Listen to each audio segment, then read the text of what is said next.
A artéria comercial mais vital do planeta está sem circulação. O canal de Suez, no Egito, está bloqueado por conta de uma embarcação de 224 mil toneladas que encalhou na última terça-feira, depois que uma tempestade de areia com fortes rajadas de vento levou à perda da capacidade de navegação. Trata-se do Ever Given, que com 400 metros, o equivalente a 4 campos de futebol, é um dos maiores navios oceânicos do planeta. Ele havia saído da China e tinha como destino Roterdã, nos Países Baixos. Não houve relatos de ferimentos, poluição ou danos à carga. Imediatamente, rastreadores de navio e corretores disseram que mais de 100 barcos, carregando de petróleo a bens de consumo, aguardavam para transitar pelo canal de 120 milhas, que conecta o Mar Vermelho ao Mar Mediterrâneo. De acordo com o almirante Osama Rabi, da autoridade do canal de Suez, uma seção mais antiga da hidrovia foi reaberta para aliviar o congestionamento. Um grupo de rebocadores e uma draga trabalharam a maior parte dos últimos dias para desenterrar o navio, flutuando-o parcialmente e arrastando-o ao longo da margem. Mas esse trabalho foi essencialmente suspenso até ontem, quando outra tentativa de liberar totalmente a passagem foi retomada na maré alta.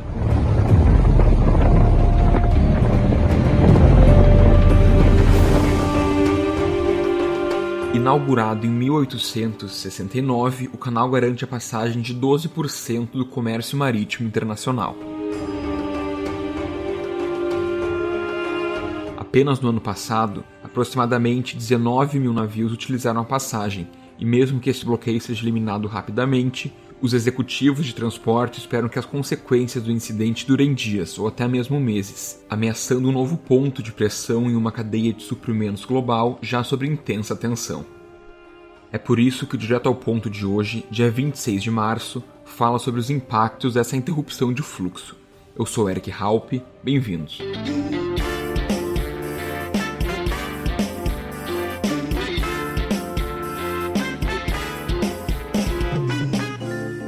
Estima-se que 90% do comércio mundial é transportado pelo mar.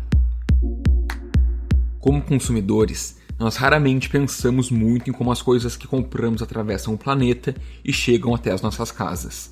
Isto é, até que uma situação como essa no canal de Suez expõe as fraquezas do sistema global. Os preços do petróleo saltaram cerca de 6% na quarta-feira, dando impulso às cotações após uma sequência de quedas ao longo da última semana.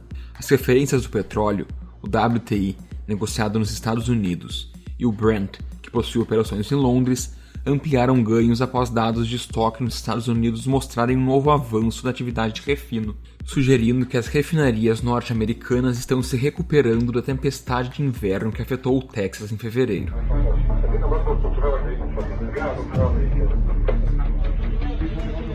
A construção do canal de Suez foi realizada entre 1859 e 1869, mas há uma longa história que remonta a cerca de 40 séculos, pois a ideia de ligar o Mar Vermelho ao Mar Mediterrâneo surgiu durante o período faraônico no Egito. O primeiro esforço moderno veio no final dos anos 1700, durante a expedição de Napoleão Bonaparte ao Egito. Ele acreditava que a construção de um canal controlado pela França no Istmo de Suez causaria problemas comerciais para os britânicos, pois eles teriam que pagar dívidas à França ou então continuar enviando mercadorias por terra ou fazendo retorno pela parte sul da África. Os estudos para o plano começaram em 1799, mas um erro na medição mostrou que os níveis do mar entre o Mediterrâneo e o Mar Vermelho eram muito diferentes para que um canal fosse viável e a construção foi imediatamente interrompida. Com a ascensão da Nova Europa e o desenvolvimento da indústria do comércio marítimo, os empresários começaram a pensar na construção de canais. A próxima tentativa aconteceu em meados de 1800, quando um diplomata e engenheiro francês, Ferdinand de Lesseps, convenceu o vice-rei egípcio Said Pasha a apoiar a construção de um deles. Então, em 1858, a Companhia Universal do Canal Marítimo de Suez foi formada, recebendo dinheiro para iniciar a construção do canal e operá-lo por 99 anos, após os quais o governo egípcio assumiria o controle. As obras começaram oficialmente em 25 de abril de 1859. Estimou-se que um total de 2,6 milhões de pés cúbicos de água teriam que ser movidos para a construção. Além disso, o O custo total originário foi estimado em 200 milhões de francos. E as águas do Mediterrâneo desaguaram no Mar Vermelho pelo canal pela primeira vez em 17 de novembro de 1869. Quando foi inaugurado para navegação, o canal de Suez tinha de 200 a 300 pés de largura na superfície, 72 pés de largura na parte inferior e 25 pés de profundidade. No momento da conclusão, o custo total do projeto era mais do que o dobro das estimativas originais. Após a conclusão, o canal de Suez teve um impacto significativo no comércio mundial, apesar do tráfego pela hidrovia ter ficado abaixo das expectativas nos anos iniciais. O Reino Unido, que havia se oposto fortemente ao projeto, mudou de ideia até que o Império comprou uma participação de 44% no canal, depois que o governo egípcio leiloou suas ações em 1875, por conta de problemas financeiros. Anos depois, em 2015, o Egito completou uma grande expansão do canal de Suez, que viu o aprofundamento das partes do canal e a construção de uma segunda via de navegação de 35 km ao longo da parte da hidrovia principal. E essa expansão também permitiu ao canal acomodar o tráfego de mão dupla ao longo de parte da rota e também o trânsito de navios maiores. Para falar sobre a importância do canal de Suez e o que esse encalhe representa para o mundo, a minha colega Brenda Fernandes conversa com o professor de Relações Internacionais da URGS, Guilherme Zib. Brenda, é com você. Guilherme, muito obrigada pela disponibilidade para a gente conversar hoje. Imagina, eu que agradeço pelo convite. Guilherme, para a gente começar, eu queria que tu explicasse o que o canal de Suez representa para o comércio mundial hoje. Olha, o canal de Suez ele é fundamental para o comércio mundial hoje. Em primeiro lugar, é importante ressaltar, ele é hoje para a gente a principal ligação marítima entre o Oriente e o Ocidente. Isso é bastante relevante, sobretudo se a gente pensar que ao longo das últimas décadas a gente viu uma transição bastante significativa dos centros produtivos mundiais para o Oriente. Então, isso reforça esse espaço, que não necessariamente se vê em números, mas que ainda assim os números também são impressionantes da gente ver. A gente tem anualmente uma média de pelo menos uns 50 navios que vão transitar pelo canal de Suez, o que representa algo entre 3 e 9 bilhões de dólares diários, passando pelo canal, depende, evidente, do tipo de produto e assim por diante, e que, em média, acumula cerca de 1 trilhão de dólares anuais de comércio, representando aproximadamente também 12% do comércio mundial. Isso é bastante expressivo, de novo, sobretudo se a gente pensar que o comércio marítimo é uma parte do comércio mundial, e que essa é uma rota que tem essa função de ligação entre o Oriente e o Ocidente. Há 4 dias a gente teve o bloqueio desta rota. Aí eu queria saber que impacto a gente deve sentir e como isso pode afetar aqui no Brasil. Olha, o principal impacto que a gente pode sentir certamente é que pode haver uma ruptura, ainda que parcial e temporária, no fluxo de abastecimento de diversos mercados. De novo, como o canal de Suez ocupa esse espaço central para transição, para o transporte de produtos do Oriente para o Ocidente, o fato do canal estar bloqueado pode, enquanto ele permanecer bloqueado, fazer com que vários desses produtos não cheguem nos seus destinos finais. Isso, por um lado, pode gerar uma série de atrasos na entrega de vários desses produtos e insumos, seja para os consumidores finais, seja também para as indústrias. E aí a gente começa a entrar numa situação que é um pouco mais delicada, porque vários desses insumos são fundamentais para o funcionamento de várias das indústrias mundiais. Várias delas operam contando com o abastecimento e o fluxo constante de insumos. Ao haver essa ruptura no abastecimento, isso pode causar, por sua vez, uma ruptura, uma paralisação nas mais diversas cadeias produtivas. A gente sempre tem que lembrar que todo o comércio mundial ele está bastante interligado, então a ruptura em um ponto ela pode acarretar em consequências para toda a cadeia. Além disso, dependendo do tipo de mercado ou de produto, e aí aqui há algumas situações específicas, mas em termos gerais, dependendo do que for esse mercado, esse produto, a gente vai ver uma alteração nos preços. não só porque nos preços de determinados produtos, não só porque esses produtos vão, ainda que momentaneamente, se tornar mais escassos, até que haja uma normalização do fornecimento, essa que por sua vez tende a demorar um pouco, e aí, portanto, os preços devem ficar mais altos, né, devem ser pressionados para subir, ou então, e aqui é uma outra possibilidade muito concreta, na tentativa de evitar que as cadeias produtivas passem por rupturas, muito possivelmente os produtores vão buscar outros fornecedores para os seus insumos, fornecedores mais próximos e que não dependam dessa rota específica, ou, né, vão redirecionar os seus fornecimentos, né? Vários navios, a gente está vendo já nesses últimos dias, têm pelo menos questionado, ou alguns até alteraram as suas rotas para fazer o trajeto pelo Cabo da Boa Esperança, o que por sua vez aumenta significativamente o tempo de viagem, portanto os custos e assim por diante. Esse redirecionamento dos fornecedores, seja para outros fornecedores, seja de fornecedores que redirecionam a sua rota, tende a incrementar o custo de produção de vários dos produtos. Então essas são certamente as possíveis consequências que a gente vai ter.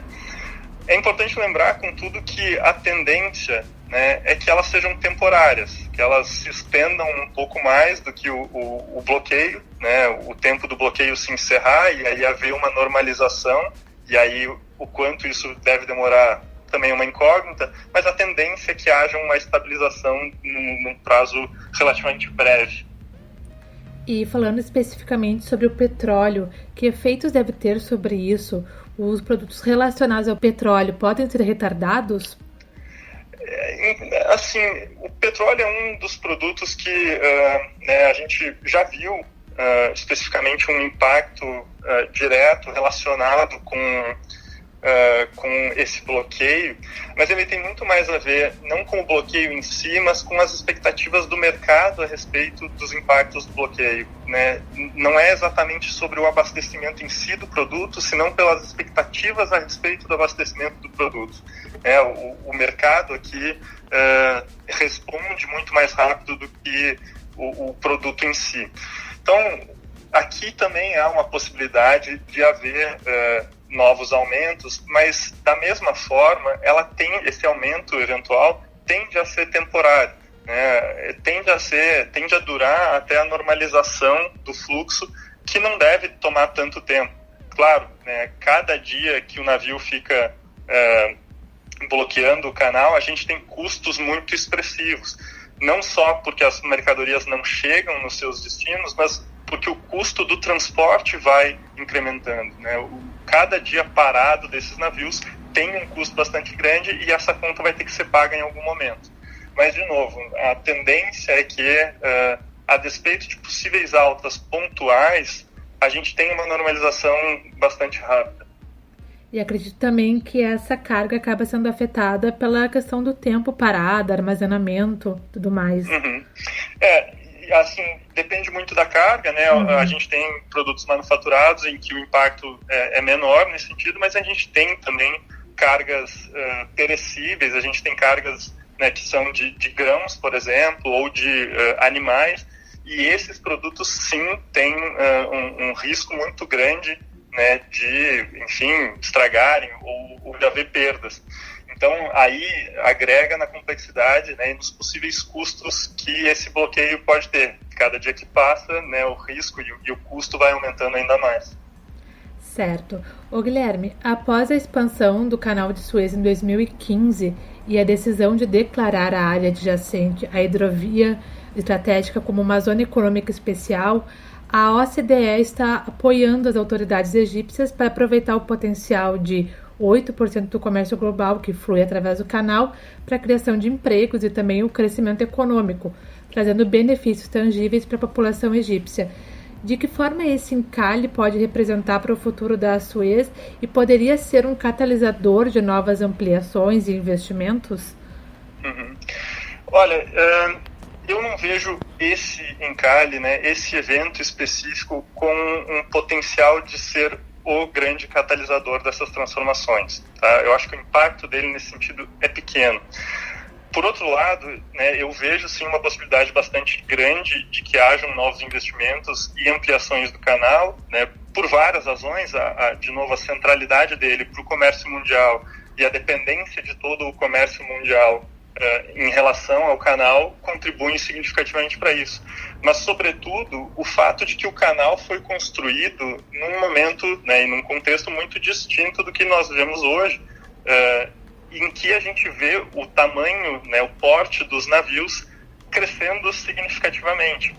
Em princípio, o canal não é apropriado ou não foi concebido para receber navios de um porte tão grande. Claro, ele passou por um processo de reformas, né, e de ampliação, mas a tendência, até pelo funcionamento da economia global, é de que o volume de navios tão grandes aumente, e também a gente pode prospectar um aumento do próprio tamanho dos navios. Então, a tendência é que o canal seja expandido, sim, justamente para comportar essa ampliação.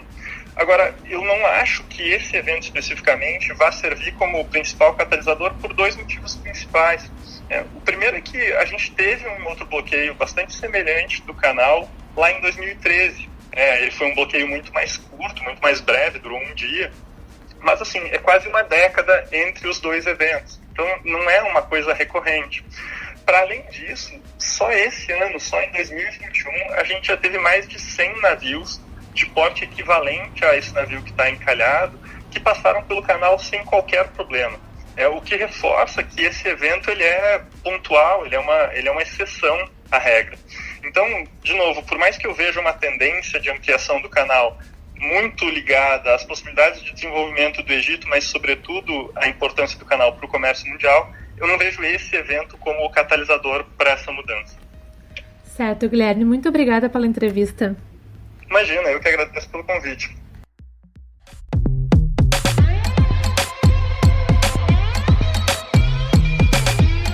O Direto ao Ponto de hoje fica por aqui. Eu sou Eric Halpe, edição de Israel Mesquita. Até a próxima. Tchau, tchau.